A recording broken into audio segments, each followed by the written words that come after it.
Como siguiente tema la resolución de disputas arbitrales por incumplimiento del contrato, el cual estará a cargo del doctor Mario Castillo Freile, quien es profesor principal de la Facultad de Derecho de la Pontificia Universidad Católica del Perú, doctor en Derecho por la misma Casa de Estudios, así también miembro del número de la Academia Peruana de Derecho y académico correspondiente en la Academia Asturia de la Jurisprudencia y Legislación.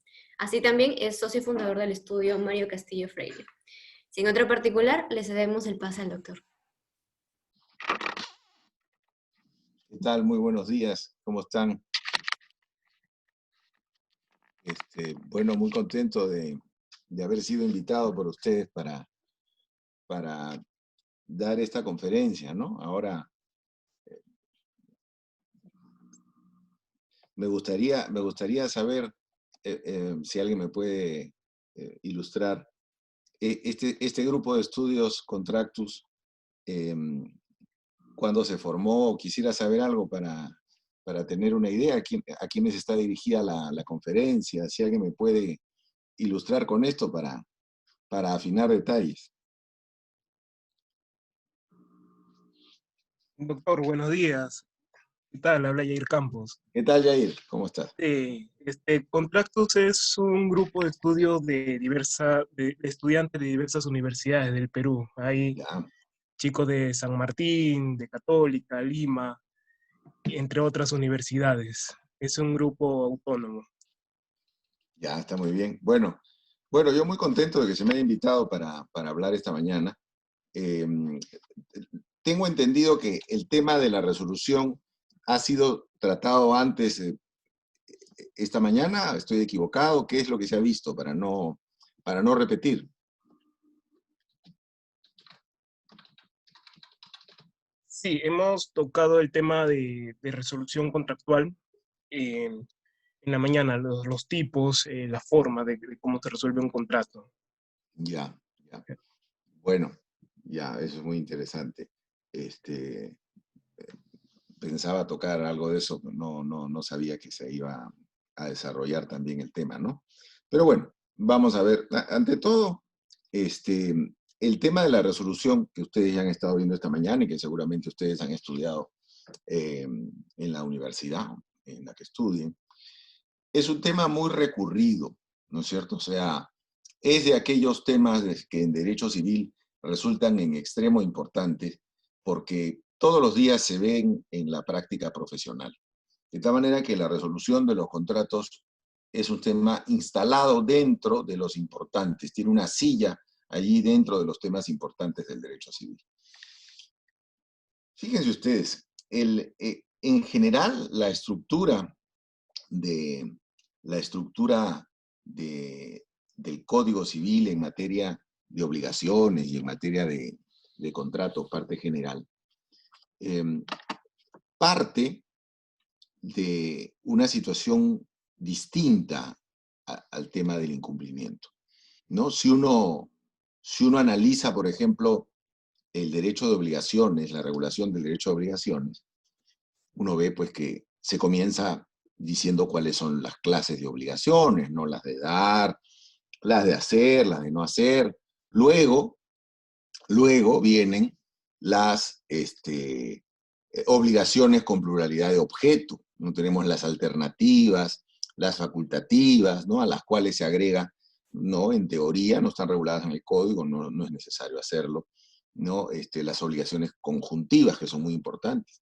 Y luego trata de las obligaciones con pluralidad de sujetos, es decir, con más de un deudor y más de un acreedor, que son las obligaciones divisibles, indivisibles, mancomunadas y solidarias. Entonces, ahí está la creación de las obligaciones, cuáles son, de qué tipos, etc. Pero luego, ya creada la obligación, nacida la obligación, el código empieza a regular los efectos de las obligaciones. Y trata el tema del pago, por ejemplo, ¿no? El tema del pago, tan importante en materia de obligaciones. Yo siempre digo que el pago es a la obligación lo que la muerte natural es al ser humano, ¿no? Porque en general las personas mueren por lo regular de muerte natural. Podría morir alguien por un accidente, por una cuestión violenta, etcétera. Sí, claro. Pero por lo general no es así. Entonces, la mayoría de obligaciones se extinguen por el pago, pero hay otras que no se extinguen por el pago, que se extinguen, por ejemplo, por algún otro medio extintivo de las obligaciones, diferente al pago. Puede ser pues una compensación, una transacción, una consolidación, ¿no? Una condonación, un perdón de la deuda acordado por el acreedor y el deudor, etc. Pero hay una diferencia sustancial entre la vida de la obligación y la muerte de una persona. Y es que, lamentablemente, todos vamos a morir, pero no todas las obligaciones mueren, porque podríamos entrar al terreno en el cual la obligación no se extinga por pago, pero tampoco se extinga por algún otro medio típico de extinción de las obligaciones regulado por la ley. Y es allí donde entramos al terreno del incumplimiento o inejecución de las obligaciones. Que si se quiere es pues el terreno de la patología de las obligaciones, ¿no es cierto? O sea, el código, todo lo que significa la vida de la obligación y la extinción de la obligación, etc. Pero llegó un momento en el cual tiene que regular, como necesariamente lo tiene que hacer, el incumplimiento de las mismas. Lo propio ocurre en materia de derecho de contratos. Por ejemplo, si uno recurre al libro 7 de Fuente de las Obligaciones del Código Civil, el mismo comienza con las disposiciones generales relativas a la noción del contrato, ¿no es cierto?, el consentimiento, los principios de obligatoriedad, la buena fe. Luego, en el título segundo, está el consentimiento, ¿no? O sea, el consentimiento de las partes para la celebración de los mismos, ¿no? Y en fin, las diversas modalidades de la oferta, etc. Luego nos habla del contrato, del objeto del contrato, el título 3, ¿no? ¿Qué prestaciones pueden ser objeto del contrato? ¿Qué bienes pueden ser objeto de las prestaciones? El 4, el título cuarto, nos habla de la forma del contrato, o la formalidad propiamente dicha, que deben revestir los contratos. El 5, de los contratos preparatorios, o no, el contrato de opción, el compromiso de contratar, ¿no es cierto? Y el título 6 trata acerca del contrato con prestaciones recíprocas, ¿no es cierto? El contrato con prestaciones recíprocas.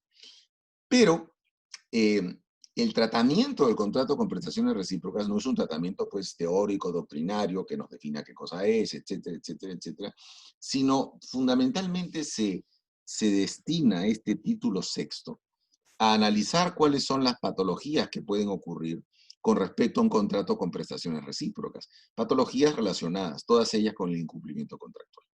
De tal manera que es allí donde se inscribe precisamente el tema de la resolución de los contratos, tema que ustedes han estudiado y que me voy a permitir hacer simplemente una revisión muy somera para poder relacionar esto con la solución de disputas en torno a la resolución contractual en materia civil y el tema del arbitraje.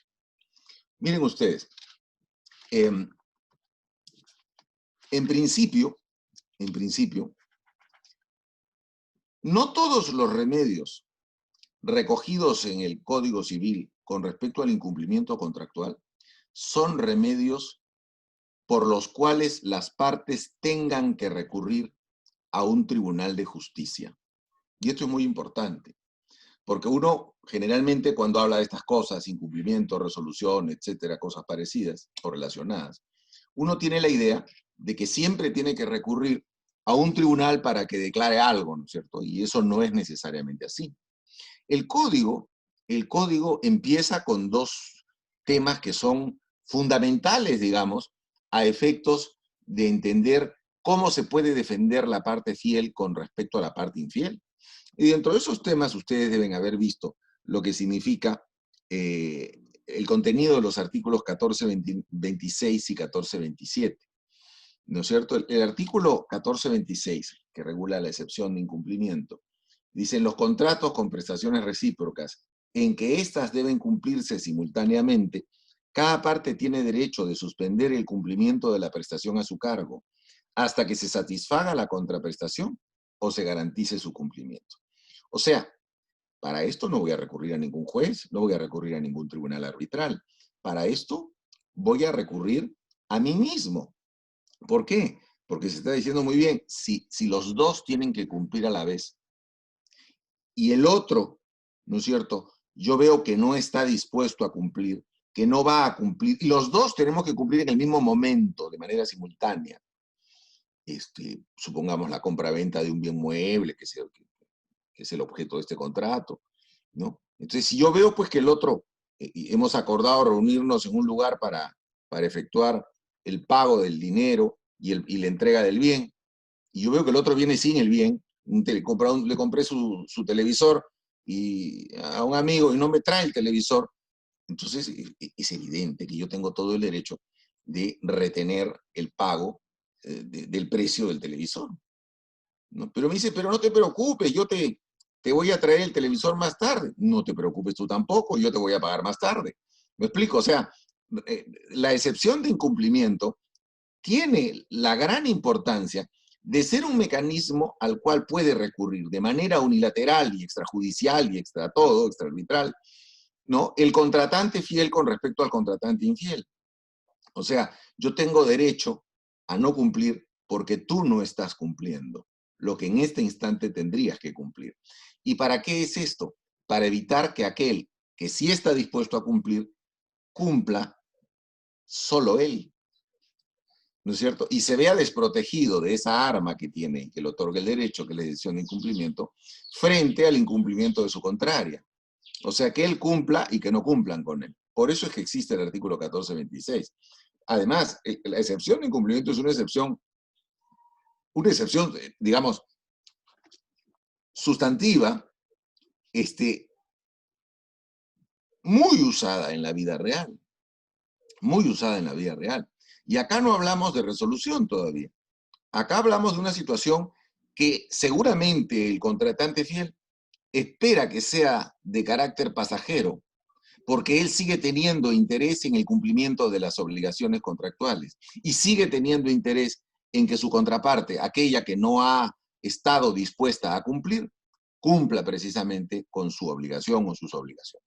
Nosotros acá no hablamos de incumplimiento, de resolución. Y luego tenemos la excepción de caducidad de término, que está regulada en el 1427, ¿no es cierto? Que dice, si después de concluido, bueno, de concluido significa, la expresión concluido está utilizada acá como sinónimo de celebrado, ¿no es cierto? Si después de celebrado un contrato con prestaciones recíprocas sobreviniese el riesgo de que la parte que debe cumplir en segundo lugar no pueda hacerlo, la que debe efectuar la prestación en primer lugar puede suspender su ejecución hasta que aquella satisfaga a la que le concierne o garantice su cumplimiento. Bueno, esto también es importantísimo. Yo tengo que cumplir de acuerdo al contrato hoy con ejecutar determinadas prestaciones, pero tú tienes que cumplir mañana con algunas otras. Y yo me entero que tú no tienes la mercadería, que no has podido conseguir la mercadería que tienes que entregarme y que tampoco estás dispuesto a hacer ningún esfuerzo para efectuar ese cumplimiento. Entonces, la pregunta es, ¿qué hago? ¿Cumplo hoy, como dice el contrato, y me arriesgo a que tú incumplas mañana? O mejor dicho, no es que me arriesgue, prácticamente tengo la seguridad, por lo que conozco, que tú no vas a cumplir mañana. Entonces aquí el Código Civil dice, no señor, acá también le vamos a otorgar un arma extrajudicial al contratante fiel, a efectos de que si su contraparte no está dispuesta a cumplir o él tiene elementos además, debo tener algún elemento de juicio objetivo, ¿no? Si tienes elementos objetivos si tienes información relativa a que tu contraparte no está dispuesta a cumplir, entonces tú tienes derecho a incumplir invocando precisamente esa situación que naturalmente podrá ser desmentida y probado ese desmentido por parte de tu contraparte, en el sentido de que sí está dispuesto a cumplir, sí tiene la mercadería y sí te la va a entregar mañana. Entonces, en ese caso, digamos, si esa fuese la situación fáctica, tendrías que cumplir. Ahora, esto conducirá a una situación más o menos como esta, y es que el que invoca la excepción de caducidad de término, es decir, no pago antes de ti, antes que tú, en buena cuenta, lo que está haciendo en la práctica es retardar con motivo justificado el cumplimiento de la obligación, seguramente para hacerlo de manera conjunta con la contraparte, ¿no? Es decir, en buena cuenta lo que se busca es que la contraparte que tenía que cumplir después ya no goce del beneficio de ese plazo adicional que tenía para cumplir, sino que al final o finalmente las dos partes ejecuten sus prestaciones de manera simultánea.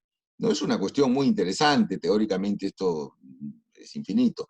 Y la práctica con la casuística de la vida real, ya se pueden imaginar ustedes que es una cuestión absolutamente grande, ¿no? Bueno, estos son los mecanismos, pues, extrajudiciales o extraarbitrales. Y luego tenemos los que ya han visto seguramente en las exposiciones anteriores, y no me voy a detener en ellos, que son la resolución judicial del contrato, ¿no? O arbitral, que está regulada en el artículo 1428, la resolución extrajudicial, ¿no es cierto?, regulada en el artículo 1429, y la cláusula resolutoria expresa, ¿no?, regulada en el artículo 1430. Entonces vamos a ver aquí, en este estado de mi exposición, en qué casos requiero yo recurrir a un tribunal de justicia para resolver un contrato. Tribunal de justicia judicial o arbitral. Se me ha pedido que haga una exposición relativa a... Perdón, un segundito.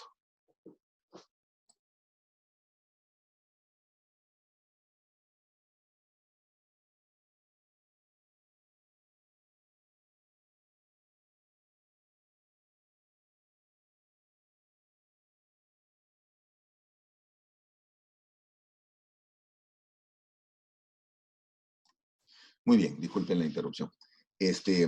Lo que les decía es que tenemos que ver cuándo se tiene que recurrir a un tribunal de justicia para efectos de resolver un contrato y de qué manera. Se me ha pedido que esta exposición yo la relacione con el tema del arbitraje, y lo voy a hacer así, pero antes tengo que hacer algunas precisiones previas, ¿no? En primer lugar, señalar que el arbitraje, ¿no?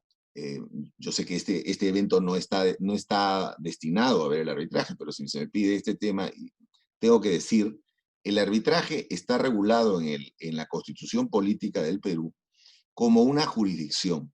La Constitución Política reconoce 3 tipos de jurisdicción, más allá de la discusión teórica que existe a este respecto, pero objetivamente reconoce 3 jurisdicciones. La ordinaria, que es el Poder Judicial, la militar, para los casos pues, relativos a las leyes de la materia, y la arbitral. Dejemos la militar, que no nos compete, y quedémonos con la arbitral. ¿Cuándo es que uno va a recurrir a un arbitraje para solucionar una controversia? Y la respuesta es muy sencilla.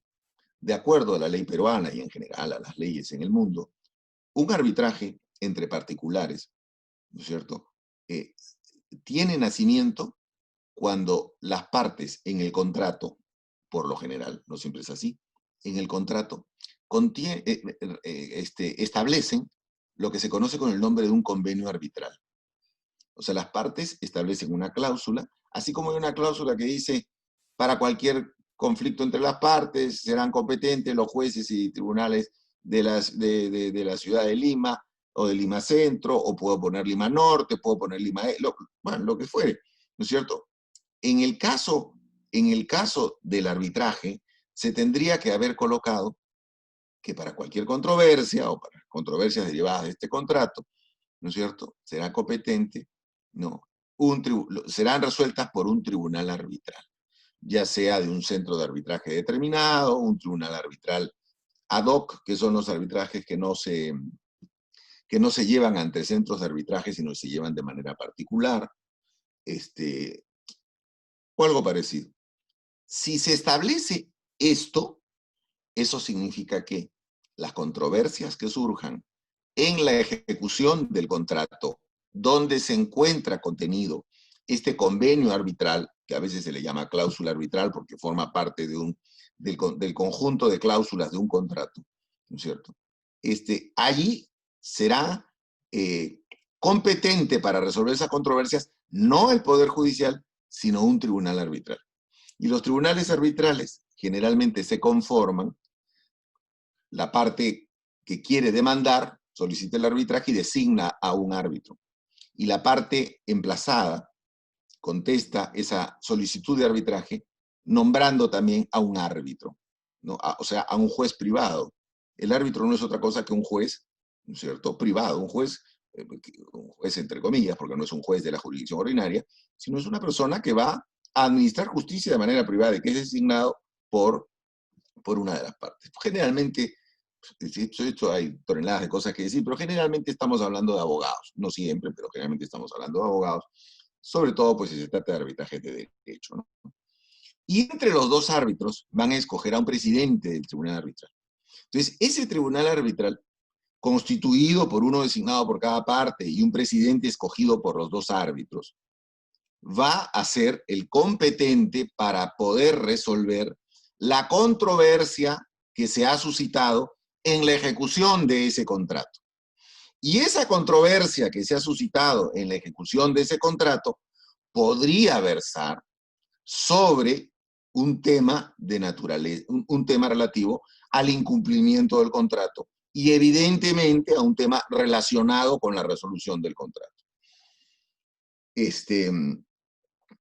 Generalmente, las controversias que se ventilan ante los tribunales arbitrales son controversias que tienen relación con el incumplimiento del contrato, de alguna manera, ¿no es cierto? De alguna manera.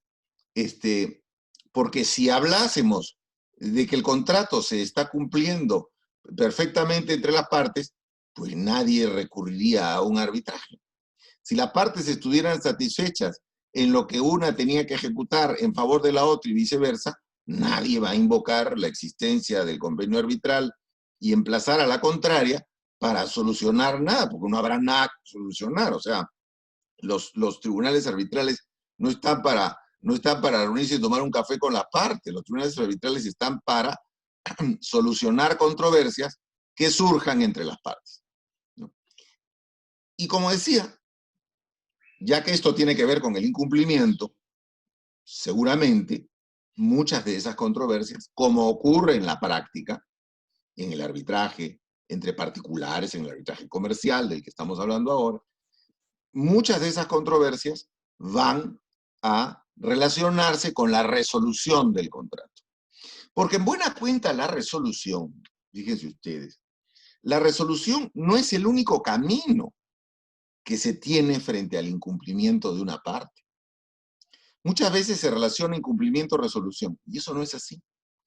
Porque lo que podría ocurrir es que ante el incumplimiento de la parte contraria, a mí no me interese resolver el contrato, sino a mí me interese que ella cumpla con sus obligaciones. Entonces, allí seguramente yo le habré requerido el cumplimiento, naturalmente de manera extraarbitral o extrajudicial, ¿no? Porque siempre se piensa que cuando uno requiere un cumplimiento, ¿no?, lo requiere pues por una carta notarial o algo parecido. Eso no es así.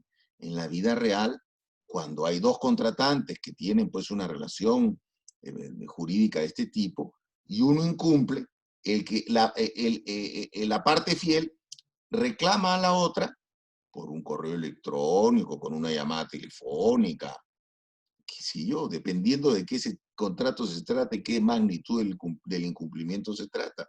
Pero si yo quiero que el contrario cumpla, lo último que voy a hacer es recurrir al mecanismo de la resolución del contrato. ¿Cómo voy a recurrir al mecanismo de la resolución si lo que quiero es que cumpla? Entonces lo primero que voy a hacer yo es constituir en mora a la parte incumpliente. Le voy a requerir el cumplimiento para que ejecute sus obligaciones, las obligaciones que ya debió cumplir y no las ha cumplido. Y entonces, al constituirlo en mora, yo le voy a dar la posibilidad de que cumpla. ¿Por qué? Porque la figura de la mora implica en sí misma que aquel que la invoca con respecto a la contraria, que aquel que constituye en mora la contraria, quiere que la contraria cumpla, pues. Porque no tendría sentido constituir en mora a alguien si lo que quiero es que no cumpla. Porque la mora, precisamente, da la posibilidad de que aquel que está constituido en mora, el deudor constituido en mora, la parte constituida en mora, ejecute sus obligaciones. Para eso funciona. Porque de lo contrario, digamos, no seguiría el camino de esperar el cumplimiento de una obligación. Entonces, generalmente, el incumplimiento de una obligación no está seguido automáticamente por un mecanismo resolutorio.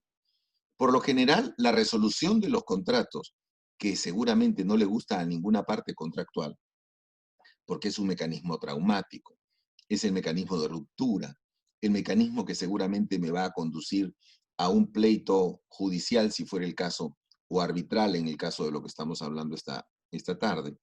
Ese mecanismo no me trae ningún beneficio a mí, que soy la parte contractual que está cumpliendo y que quiero seguir cumpliendo, y que quiero que la parte contraria, que ha incurrido en incumplimiento, vuelva, si se quiere, a tener una conducta ajustada a derecho, ¿no es cierto? Entonces, eso es lo que se busca en primer lugar. Entonces, no necesariamente el incumplimiento va a conducir a la resolución. Además, fíjense ustedes, hay muchos casos en los cuales, incluso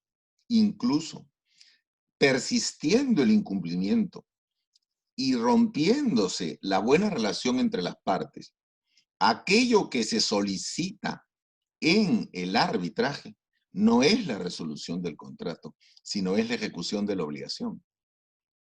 O sea, que sea condenado a ejecutar la obligación en el arbitraje vía un laudo arbitral y que ese laudo se puede ejecutar. Por ejemplo, sería el caso en el cual las partes hubiesen celebrado un contrato de compra-venta sobre un inmueble y el vendedor no lo quiere entregar, ¿no? Entonces, al comprador le sigue interesando ese inmueble que compró, por supuesto, vamos a suponer, le sigue interesando tenerlo. Si me sigue interesando adquirir la propiedad, adquirir el bien sobre el que he contratado, yo no voy a resolver el contrato. Porque yo quiero tener la casa que he comprado. ¿Cómo voy a resolver el contrato? Si la resolución contractual implica precisamente que el contrato cese en sus efectos y que las prestaciones puedan ser restituidas por una parte a la otra, independientemente del tema de daños y perjuicios. Entonces, yo no voy a ir por la resolución. Yo quiero la casa que he comprado. Por lo tanto, no voy a pedir en un arbitraje la resolución del contrato. Voy a exigir la ejecución del mismo y la entrega del bien que el vendedor todavía no ha cumplido con entregar. ¿No es cierto? Entonces, fíjense ustedes cómo puede tenerse un arbitraje, pero no necesariamente vamos a transitar por el terreno resolutorio. ¿Ya? No necesariamente se va a transitar por el terreno resolutorio. ¿Cuándo es que se transita por el terreno resolutorio? La vida real, o sea, la práctica, enseña que se transita por el terreno resolutorio cuando en verdad ya no queda otro camino. Ya no queda otro camino. Y la parte afectada por el incumplimiento de la contraria está verdaderamente harta de esta situación y prefiere que la relación contractual cese en sus efectos. Ya no quiero seguir vinculado a ese contratante que ha venido incumpliendo con sus obligaciones y que me obliga a encontrarme en una situación tal que lamentablemente ya no puedo seguir en esta relación contractual. Ahora, si ese fuese el sentimiento de la parte fiel del contrato, no necesariamente tampoco va a recurrir a un arbitraje, ¿Por qué? Porque como ustedes han visto seguramente en las exposiciones que han tenido lugar esta mañana sobre resolución, ¿no? No todos los mecanismos resolutorios, ¿ya? Contemplados por el Código Civil transitan por un tribunal de justicia. El primero de los mecanismos contemplados por el Código sí transita por un tribunal de justicia, que es el de 1428. Si tuvieres convenio arbitral y tienes que irte a arbitraje para cualquier controversia derivada del contrato, entonces si tú quieres activar una resolución a través de un tribunal que la declare, un tribunal de justicia que la declare, entonces tú no vas a ir al Poder Judicial, sino vas a ir al tribunal arbitral que se tiene que constituir y vas a pedirle al tribunal arbitral que declare resuelto el contrato. Esto está previsto, como ustedes han visto hace unos momentos seguramente, en el artículo 1428, que dicen los contratos con prestaciones recíprocas, cuando alguna de las partes falta al cumplimiento de su prestación, el caso que vengo explicando, y la otra parte puede solicitar el cumplimiento o la resolución del contrato. Claro, decíamos, si quiero que cumpla, me iré por el camino del cumplimiento, pero si quiero que la relación contractual quede sin efecto, me iré por el camino de la resolución. Y en uno u otro caso, la indemnización de daños y perjuicios. Y la norma agrega, a partir de la fecha de la citación con la demanda de resolución, la parte demandada queda impedida de cumplir su prestación. Entonces, eso significa que voy a recurrir a un tribunal arbitral para que declare resuelto el contrato. ¿Cuál es la desventaja de este camino? La desventaja de este camino es que es un camino largo, ¿no? Porque voy a tener que seguir un proceso, en este caso arbitral, pero igual es un proceso y te va a demorar el proceso, porque es un proceso que tiene etapas, es un proceso en el cual las partes tienen que actuar las pruebas, etcétera, como en todo proceso, como en todo litigio. En el arbitraje ocurre lo mismo que en el Poder Judicial. Claro que en el arbitraje no habrá dos instancias, sino solamente una, pero digamos, todos sabemos que el laudo arbitral es susceptible del recurso de anulación luego de expedido, ¿no es cierto? Debo aclarar que si me están pasando cosas por el chat, no las voy a leer porque me distraería de mi conferencia. Si ustedes tienen alguna pregunta, al final, encantado, pero no la puedo leer y seguir exponiendo. Digo, para que no digan que el doctor Castillo no contestó las preguntas, no, las voy a contestar, pero al final, no mientras estoy exponiendo. Si alguien la quiere hacer directamente, encantado, ¿no? Pero no voy a leer y exponer porque me distraigo. Así es, doctor. Las preguntas, queridos asistentes, se responderán al final de la ponencia. Ya, perfecto, estamos ok. Entonces, ¿en qué estaba? Ya, entonces, si tú demandas la resolución arbitral, el contrato no quedará resuelto hasta que el tribunal emita su laudo arbitral, supongamos, declarando fundada tu pretensión. O sea, declaró resuelto el contrato. Por lo tanto, ya, ese es el mecanismo, ¿no es cierto? Habrás tenido éxito utilizando el mecanismo de la resolución, ¿no? Que se conoce con el nombre de resolución judicial, que en este caso sería resolución arbitral. ¿La vida enseña que esta es la regla? No. La regla no es la resolución judicial, ni la arbitral. La regla es la resolución extrajudicial. ¿Por qué? Porque si el Código Civil contempla, como ustedes ya conocen, más de un mecanismo para resolver los contratos,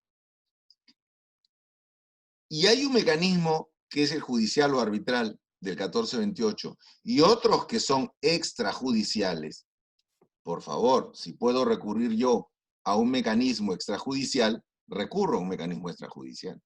Además, con el primer mecanismo voy a tener una desventaja, y es la siguiente. Si yo reclamo la resolución arbitral, hasta que se emite el laudo, el contrato no está resuelto. O sea, la relación contractual es una relación contractual que todavía no habría surtido sus efectos, ¿no es cierto? No había dejado de surtir sus efectos, ¿no? Eso es importante, ¿no? Es cierto que el artículo 1428 dice que desde la citación con la demanda, la parte demandada queda impedida de cumplir la prestación, pero no queda impedida de objetar el fundamento de mi resolución. Si yo no tengo el contrato resuelto, me están discutiendo mis argumentos en el proceso arbitral y no sé si al final se resolverá el contrato. O sea, la resolución judicial no otorga a aquel que transita por ese camino el mango de la sartén, ¿correcto? Porque recién el contrato estará resuelto con el laudo arbitral si es que efectivamente ganas. Entonces, ante esa situación, las partes se preguntan, bueno, ¿y hay un mecanismo extrajudicial para resolver? Claro que lo hay, está en el artículo 1429 que ustedes ya conocen. Entonces, el artículo 1429 es una norma con un rigor que hay que cumplirlo religiosamente. El 1429 te dice que si quieres resolver un contrato, le tienes que enviar extrajudicialmente, le tienes que enviar a la parte infiel una carta notarial dándole un plazo mínimo de 15 días para cumplir, bajo apercibimiento de que en caso no cumpla, el contrato queda resuelto. Ya. Pero acá tienes también pros y tienes contras. Si tú, contratante fiel, ya no quieres que tu contraparte cumpla, ya no te interesa que cumpla, ya no te es útil el cumplimiento de la prestación de la contraparte que viene reiteradamente incumpliendo con ella, pues no vas a poder recurrir al 1429. Porque el 1429 establece un mecanismo por el cual el emplazado con esa carta notarial tiene todavía la posibilidad de cumplir, porque le tienes que otorgar no menos de 15 días para que cumpla, bajo apercibimiento de resolución. Pero es que yo no quiero que cumpla, yo no quiero darle ni un día para que cumpla. Entonces te aconsejo que no recurras al 1429, porque el 1429 te exige que le des no menos de 15 días. Pero entonces yo le quiero dar un día. Mal consejo, porque el 1429 dice que tienes que otorgarle cuando menos 15 días. No 14, no 10, no. Pero es que las circunstancias, nada vale. Tienes que otorgarle no menos de 15 días. 15 o más. 15 en el peor de los casos. O más. Pero no menos de 15. Y entonces, si le otorgas 15 días o más, cabe la posibilidad de que la parte emplazada ejecute su obligación. Entonces, no estarías logrando lo que querías, que era resolver el contrato, y no que tu contraparte cumpla su prestación. Entonces, fíjate, en este caso, no te habría convenido recurrir a la resolución extrajudicial, sino tendrías de todas maneras que haber recurrido a la resolución judicial del 1428. Ahora, si te da lo mismo que cumpla o resolver el contrato, recurre al 1429, porque el 1429 da la posibilidad de cumplir. Entonces, por último, le di los 15 días y cumplió dentro de los 15 días. Bueno, ya cumplió, pues ya tarde, pero cumplió. No me dejaba de interesar que cumpla. Qué bueno que cumpla con su obligación, cosa que ya no se va a resolver el contrato. Ahora, ¿qué pasa si no cumple? Dice el 1429, ¿no? Bajo apercibimiento de que pasado el plazo, se resuelve el contrato. Y acá hay una cosa que digamos, una situación discutible, ¿no? ¿Cuándo se resuelve el contrato? Pasados los 15 días se resuelve el contrato automáticamente, o es necesario o es necesaria una segunda comunicación de la parte fiel a la infiel de que el contrato ha quedado resuelto. Todo un tema, les digo. Es un tema discutible. El Código Civil en el artículo 1429 no exige esa segunda carta, pero hay casos en los cuales pasa lo siguiente. Yo te doy 15 días para que cumplas bajo apercibimiento de resolución. Y da la casualidad que en los 15 días entablamos conversaciones, la parte fiel y la parte infiel. Y me dices, bueno, yo voy a tratar de cumplir, y entonces seguimos conversando. Y seguimos conversando, mails de un lado, mails del otro. Bueno, pero yo quiero que cumplas en todo caso no más de un mes y el otro no, pero dame mes y... O sea, siguen conversando, ¿me explico? ¿El contrato quedó resuelto? O sea, tienen que volver a celebrar otro contrato para, para que, para que se cumplan las obligaciones que no se cumplieron en aquel que quedó resuelto. ¿O es que en realidad, en casos como estos, sí sería necesaria una segunda comunicación, dejando en claro que el contrato ha quedado resuelto? ¿Por qué? Porque las partes, pasados los 15 días, han seguido conversando, como si el contrato no estuviera resuelto. Y han seguido conversando para ver si se ponían de acuerdo del momento en que se cumplía. Y al final, si se pusieron de acuerdo y se cumplió, ¿se habrían puesto de acuerdo sobre un contrato ya resuelto? ¿O es que era necesaria una segunda comunicación para resolverlo? ¿Y saben por qué digo esto? Porque hay muchos casos en los cuales a aquel que manda la carta diciendo que te doy los 15 días bajo apercibimiento de resolución, no le convenga que el contrato se resuelva. Entonces, fíjense ustedes, ¿por qué se va a perjudicar necesariamente a la parte fiel si es que no quería resolver finalmente el contrato porque le convenía, ¿no es cierto?, seguir conversando con su deudor, al cual, si se quiere, le ha retomado algo de fe? Este es un tema jurídicamente discutible, ¿no? Si es necesaria o no una segunda comunicación confirmando, digamos, la resolución del contrato, o si se quiere resolviendo el contrato, ¿no es cierto? Ese es un tema discutible, lo señalo porque en la vida real se ve de las dos cosas, y es necesario decirlo. Bueno, si tu cliente sigue negociando con aquel a quien le dio 15 días, para el cumplimiento de la obligación, que el contrato está resuelto y ya no hay nada que negociar, entonces ya para qué siguen hablando, es inútil que sigan hablando. Tema interesante, tema interesante. Entonces, bueno, pero a lo que voy, pasan los 15 días, no cumple y el contrato, digamos, queda resuelto. Es una resolución extrajudicial.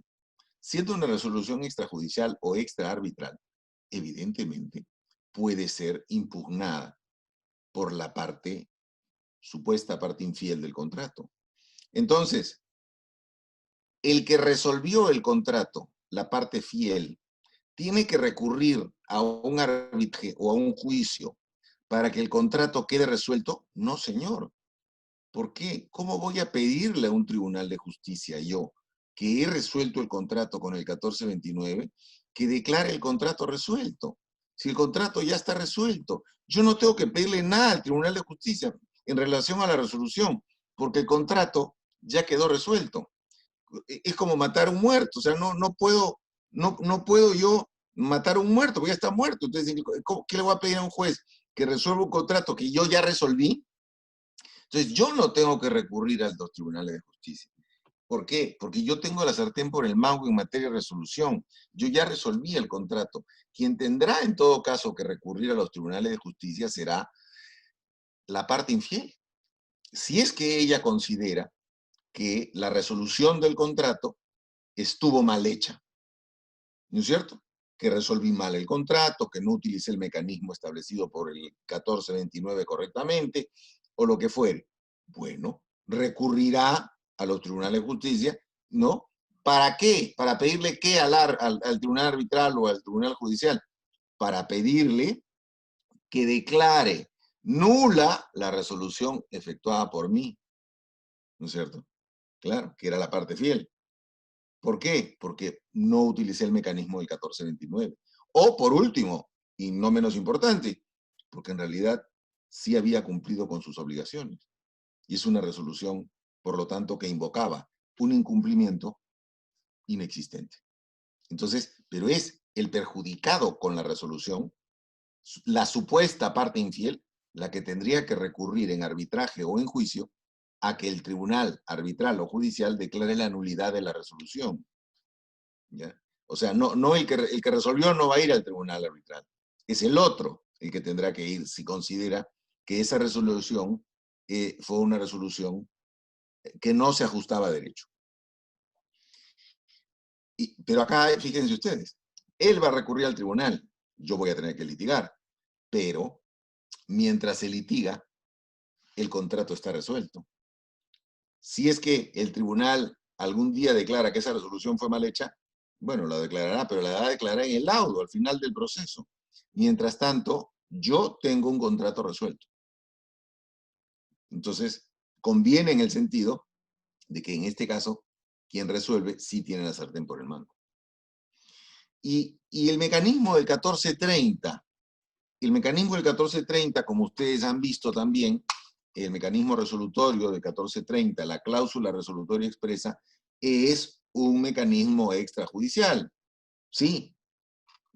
El 1430 solo puedo recurrir a él, como ustedes ya saben, si es que en el contrato se ha establecido con precisión cuáles son los supuestos de incumplimiento que darán lugar a que,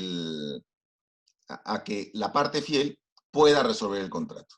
¿No? Acá no valen generalizaciones, acá se tendría que establecer de manera expresa, si incumple esto, o si incumple esto, o si incumple esto, se puede recurrir a la cláusula, al mecanismo de cláusula resolutoria expresa y resolver el contrato invocando este mecanismo. Muy bien. Quien resuelva en función del artículo 1430,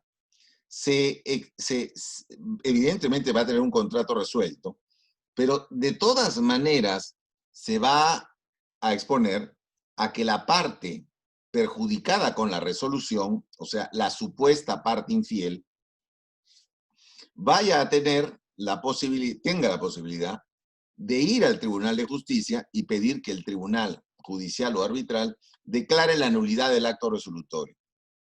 O sea, en buena cuenta, lo que quiero decir es que ninguna resolución extrajudicial o extraarbitral es una resolución inamovible, incuestionable, y no lo podría ser, porque cualquier controversia dentro del derecho peruano que exista con respecto a una eventual resolución tendrá necesariamente que ser dilucidada por un tribunal de justicia y en una jurisdicción reconocida constitucionalmente. Entonces, o te vas al Poder Judicial, que es la regla general, o vas al arbitraje si es que se ha pactado para tales efectos un convenio arbitral. Entonces, esa es la realidad. Ahora, claro, hay otros supuestos de resolución contractual en donde no tienes que recurrir para resolver al Poder Judicial o a un tribunal arbitral. Sí, claro que sí. Que son supuestos menos tratados. Por ejemplo, el del artículo 1431. Cuando la prestación resulta imposible. Dice el 1431 que en los contratos con prestaciones recíprocas, si la prestación a cargo de una de las partes deviene imposible sin culpa de los contratantes, el contrato queda resuelto de pleno derecho. El deudor liberado pierde el derecho a la contraprestación y debe restituir lo que ha recibido. ¿Y aquí qué pasó? Nada, pues se destruyó el auto que era objeto de la compra-venta que iba a ejecutar. ¿Y por qué se destruyó? Se destruyó porque hubo un terremoto y le cayó pues una pared encima al auto. Y el auto que era objeto del contrato, que te lo tenía que entregar mañana, ya no existe. Por lo tanto, el contrato, dice el 1431, queda resuelto en pleno derecho. La pregunta es, para resolver este contrato de pleno derecho, ¿tengo que recurrir a los tribunales judiciales o arbitrales? No, claro que no. Tengo que comunicártelo a través de una carta. En estricto, el derecho peruano no lo exige. El contrato podría haber quedado resuelto de pleno derecho porque la prestación principal de una de las partes contratantes deviene imposible y simplemente haberse constatado esa imposibilidad y luego no seguir ninguna carta ni ninguna comunicación, porque ello no resulte siquiera necesario. O tal vez sí resulte necesario. Y entonces la parte que constata la existencia de esta imposibilidad, recogida en el 1431, le comunique a la otra parte tal situación y que por lo tanto el contrato ha quedado resuelto, ¿no? Porque la prestación resultó imposible. ¿Sí? Ahora, este supuesto, es el 1431, es de una imposibilidad sobreviniente sin culpa de las partes, pero podría también haber podría haber una imposibilidad por culpa de las partes, que está regulada en el 1432. Dice, si la prestación resulta imposible por culpa del deudor, el contrato queda resuelto de pleno derecho y éste no puede exigir la contraprestación y está sujeto a la indemnización de daños y perjuicios. ¿No es cierto? Luego habla de la imposibilidad por parte del acreedor. Bueno, el Código Civil, como ustedes saben, en materia de teoría del riesgo, desde obligaciones de dar bienes ciertos en adelante, y aquí también, recoge el principio periculum est debitoris, es decir, el riesgo es del deudor. ¿El riesgo de qué? El riesgo de pérdida de la contraprestación, ¿no es cierto? El riesgo de pérdida de la contraprestación, o sea, si yo te tengo que entregar un carro, yo te vendo mi carro, te lo tengo que entregar mañana, y mi carro se destruye, le cae una pared, mañana no te voy a entregar el carro, pero mañana tengo derecho a cobrarte el precio que me ibas a pagar por el carro. Evidentemente que no. Entonces, ahí está el periculum est debitoris, ¿no? El riesgo de pérdida de la contraprestación, o sea, del precio que me ibas a dar a cambio de mi carro, es un riesgo asumido por el deudor del carro, ¿correcto? Esa es la regla en el Perú. Bueno, ahora, naturalmente, si el bien se perdiera por culpa del deudor, ¿no? El deudor es evidente que va a perder la contraprestación, pero además estará o será pasible de un reclamo indemnizatorio por daños y perjuicios. Y si el bien se perdiera por culpa del acreedor, ¿no es cierto? O sea, antes de la entrega, el acreedor, por ejemplo, destruye el bien, es evidente que no se va a poder ejecutar el contrato se resuelve de pleno derecho, pero el acreedor, el deudor tendrá derecho al pago del precio, por supuesto que sí, ¿no es cierto? Porque el bien se habría perdido y el contrato habría resultado imposible, ¿no? Por culpa del acreedor mismo, del propio acreedor del bien. Entonces, en estos casos, en el caso del artículo 1431, no es necesaria ninguna comunicación. Y en teoría, tampoco sería necesaria una comunicación en los casos del artículo 1432. Lo que ocurre es que en los casos del 1432, como ya entramos en un tema de imputaciones de culpa de una parte a la otra, seguramente la parte perjudicada por el incumplimiento doloso o culposo de la contraria querrá dejar constancia de esto en una carta, pero esa carta no es que vaya a resolver el contrato, ¿no? Porque el contrato ha quedado resuelto en pleno derecho cuando ha resultado imposible la prestación que era objeto del mismo. No podría seguir existiendo el contrato, ¿no? Ya, el carro se destruyó, el carro placa tal, es un bien cierto que se destruyó. Entonces, ¿de qué contrato, de qué relación contractual seguiríamos hablando, ¿no? Pero lo que digo es que cuando haya evidentemente estas imputaciones de culpa o dolo, la situación va a ser diferente y seguramente las partes querrán dejar constancia de una situación de estas características. Bueno, creo haber recorrido en este lapso, algo menor a una hora, el tema solicitado por ustedes, queridos amigos, y naturalmente si hubiese alguna pregunta, encantado de tratar de contestarla. Muchas gracias. Muchísimas gracias, doctor. Excelente ponencia. Ahora pasaremos a la ronda de preguntas. A todos los asistentes, si tuvieran alguna, aún pueden escribir en el chat. ¿Se les estaré leyendo, doctor, para hacerla Sí, más claro. clara? A ver, voy a abrir el chat La también. primera dice, buenas tardes, estimado doctor. Pese a que se ha declarado resuelto el contrato, ¿posee vigencia la exigencia de pago de penalidades contractuales por incumplimiento? Sí, si hubiese una resolución por culpa, digamos, de una parte y se ha resuelto el contrato, las penalidades pactadas se podrían solicitar. ¿Por qué? Porque una cosa es dejar sin efecto la resolución contractual. Otra cosa son los daños y perjuicios que haya causado dicha resolución. O sea, la resolución no pone fin a todo. La resolución deja sin efecto la relación contractual entre las partes, pero los daños y perjuicios sufridos no se pueden reclamar, sí se pueden reclamar. Y si se hubiese pactado alguna cláusula penal, la cláusula penal se puede exigir, ¿sí? Perfecto, doctor. La siguiente pregunta dice, Buenas tardes, doctor. ¿Cuáles cree usted, según su experiencia, que son las principales ventajas y desventajas del laudo arbitral?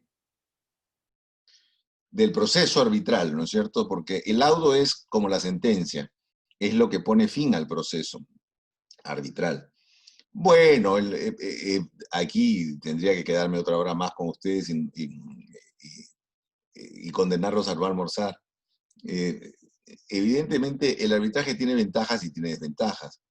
La ventaja de las que se puede hablar es que es una justicia más especializada, porque la carga de trabajo que tendrán los árbitros nunca será la misma que tendrán los jueces. Los jueces tienen una tremenda carga procesal, que no es la misma de los árbitros. Los árbitros podrán aceptar tantos arbitrajes como el tiempo los lleve a, a poder manejar, ¿no es cierto?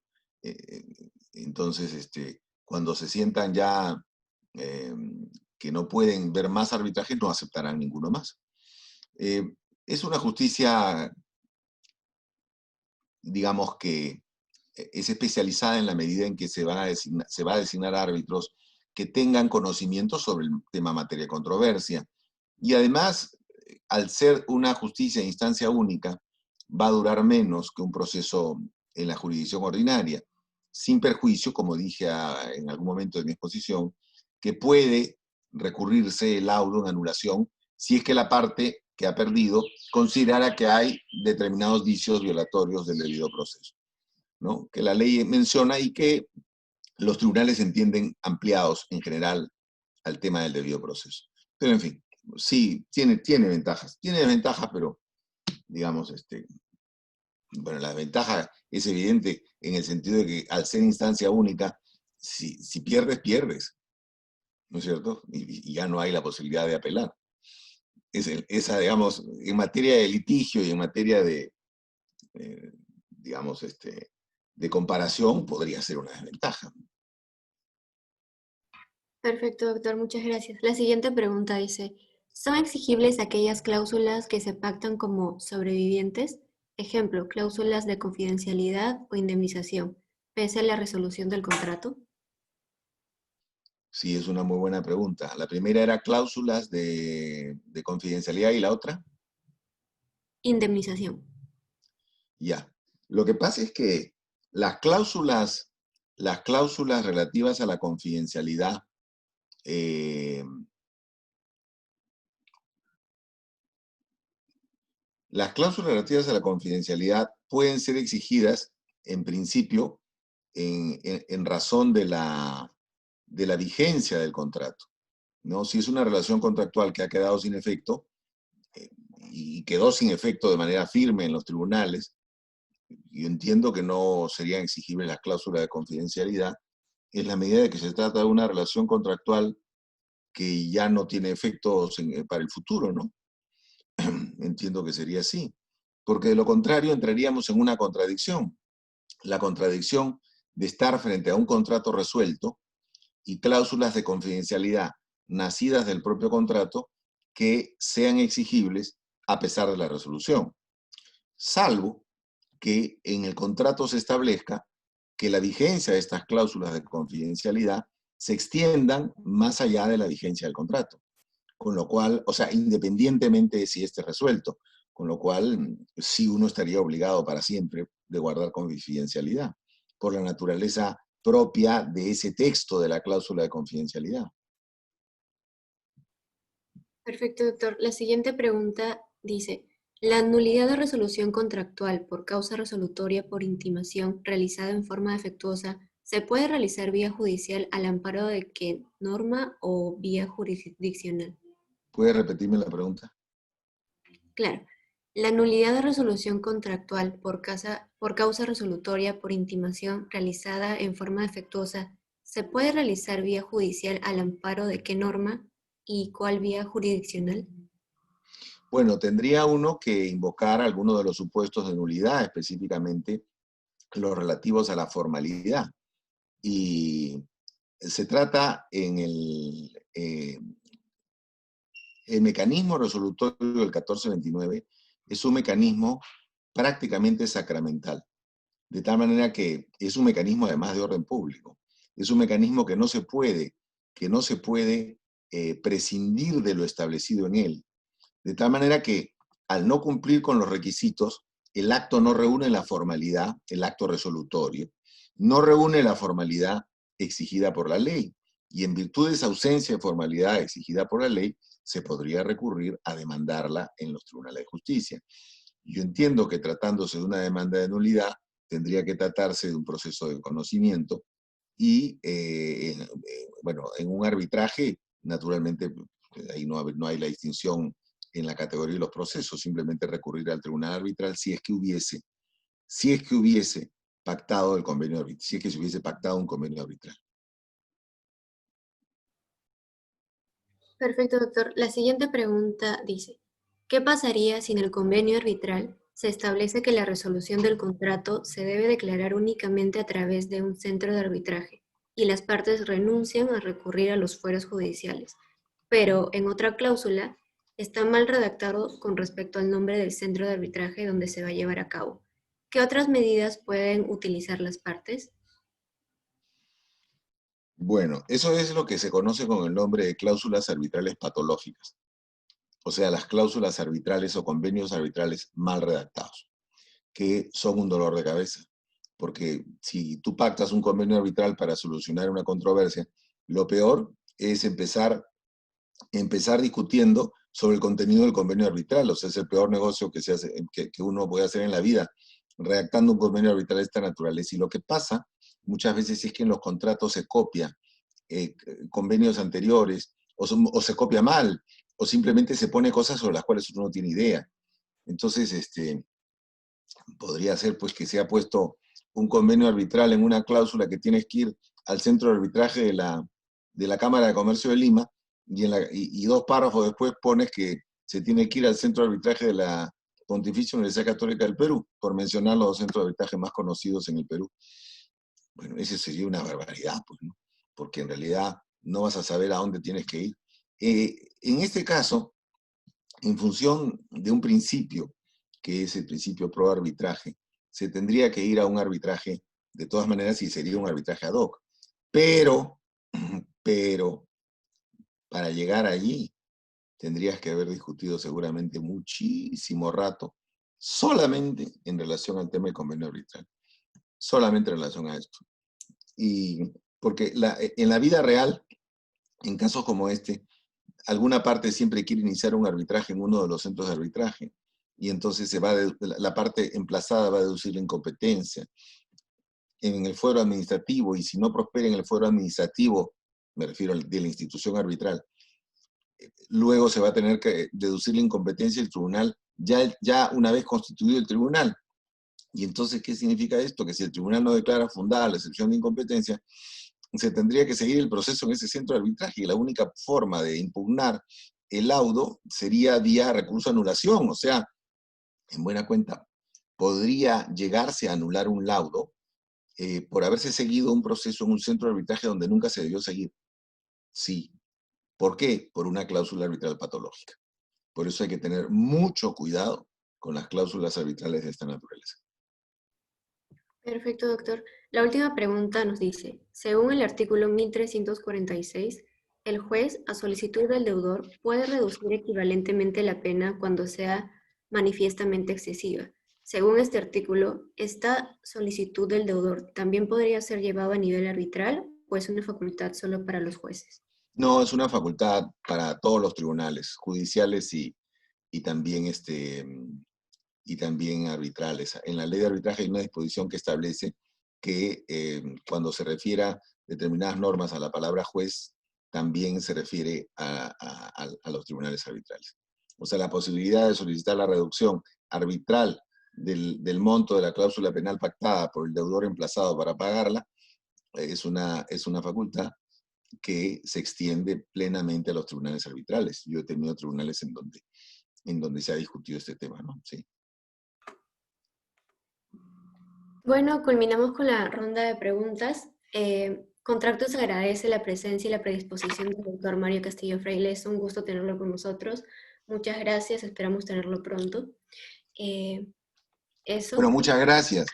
Quiero que me manden un link con la grabación para para ver todo el evento, que va a ser muy interesante verlo, y Perfecto. para tener también la grabación, ¿no?